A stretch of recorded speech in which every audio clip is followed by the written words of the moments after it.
د عامه روغتیا وزارت په پام کې لري چې په ټول افغانستان کې د کورونا واکسین دوهم پړاو تر ټولو لوی کمپاین تر سره کړي. دغه کمپاین چې د جون میاشتې پر 4مه پیل سو ټاکل شوی چې د ریوي میاشتې پورې دوام وکړي او په شرایطو برابر ټول وګړي د افغانستان په ګډ کې واکسین سي.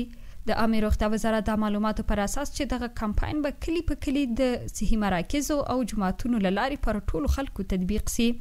د عامه روغتیا وزارت ویان جاوید اژیر وایي چې په دې دور د واکسین کمپاین کې به تر 13 کلونو ټول د لوړ عمر لرونکي وګړي واکسین سي چې 40 سلنه وګړو ته به ورسیږي او د 2023 کال تر پای به د افغانستان نږدې 80 سلنه خلکو ته د کورونا واکسین ورسیږي.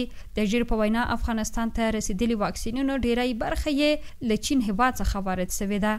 د نوموړي په خبره چې د کورونا له پیل څخه بیا تر اوسه پورې د چین هیواد افغانستان سره د 10 میلیونه ډوزه واکسین مرسته تر سره کړې چې په نږدې راتلونکي کې به هغه 2000 ډوزه واکسین هم افغانستان ته وسپاري چې د چین هیواد یې ژمنه کړې و. در تمام افغانستان د 34 ولایت په ټول افغانستان کې د کلی او بانډو په کچه باندې به جماعت دغه پروسه تطبیق کیږي او د 4.8 میلیونه په شاوخوا کې به خلک واکسین شي.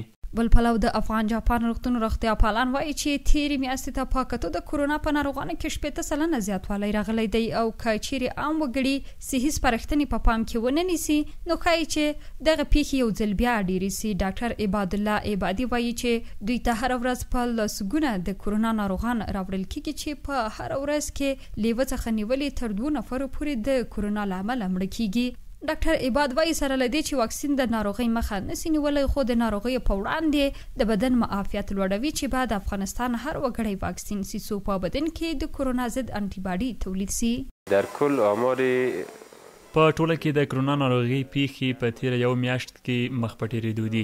علت هم په ټوله کې د واکسین نه کول دي او بل هم دا چې د صحي سپارښتنو نه مراعات کول دي. د عامه روغتیا وزارت تل د مخابراتي شبکو او ټلویزیونونو لاري پوهاوی ورکوي خو خلک یې پر وړاندې بې پروا دي. کورونا ناروغي د نړۍ په کچه د ډیرو انسانانو ژوند اخیستی دی چې اوس مهال په ډیری هیوادونو کې 4مه څپه روانه ده. د روغتیا پالانو په وینا چې افغانستان په 4مه څپه کې چې د اومیکرون په نوم یادېږي ډیر تلفات نه درلودل خو وقایه لازمي ده.